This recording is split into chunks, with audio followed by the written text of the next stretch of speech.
നമസ്കാരം. പ്രധാന വാർത്തകൾ. ലോക്സഭാ തെരഞ്ഞെടുപ്പ് ഒരുക്കങ്ങൾക്ക് വേഗം കൂടുന്നു. പ്രചരണത്തിന് തുടക്കം കുറിച്ച് തൃശൂരിൽ കോൺഗ്രസിന്റെ മഹാജനസഭ.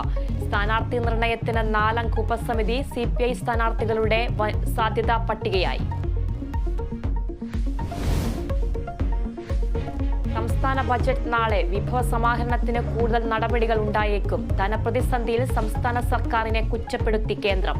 കേരളത്തിന്റേത് മോശം ധനമാനേജ്മെന്റെന്ന് സുപ്രീം കോടതിയിൽ സത്യവാങ്മൂലം.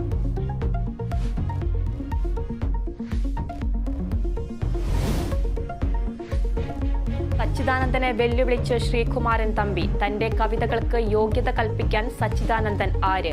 കേരള ഗാനം ഇനി അക്കാദമിക്ക് നൽകില്ല. സച്ചിദാനന്ദൻ പ്രസിഡന്റായിരിക്കുന്നിടത്തോളം അക്കാദമി അവാർഡ് സ്വീകരിക്കില്ലെന്നും ശ്രീകുമാരൻ തമ്പി കേരള വിഷൻ ന്യൂസിനോട്. 10ാമത്തെ വയസ്സിൽ കവിത എഴുതി തുടങ്ങാനാണ് ഞാൻ. 25ാമത്തെ വയസ്സ് സിനിമയ്ക്ക് പാട്ട് എഴുതുവാനാണ്. അന്ന് ഞാൻ എടുത്തത് ആരോടെന്നറിയോ? പി ഭാസ്കരോടും വയലാനോടും. പി ഭാസ്കരോടും വയലാനോടും മത്സരിച്ച് നിലനിന്ന ഞാൻ. എനിക്ക് സച്ചിദാനന്ദൻ ആര്? പമ്പാ നദിയിൽ ഒഴുക്കുടുംബത്തിലെ 3 പേർ മുങ്ങി മരിച്ചു. ദാരുണ സംഭവം റാന്നി ചന്തക്കടവിൽ. ഒഴുക്കിൽപ്പെട്ടത് നദിയിൽ കുളിക്കുന്നതിനിടെ.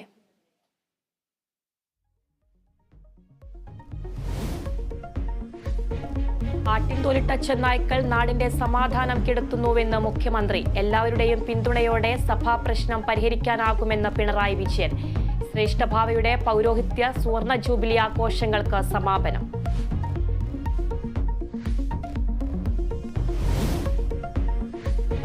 വിശാഖപട്ടണം ടെസ്റ്റിൽ ഇംഗ്ലണ്ടിനെ എറിഞ്ഞിടാൻ ഇന്ത്യ. സന്ദർശകർക്ക് ജയിക്കാൻ വേണ്ടത് 332 റൺസ്.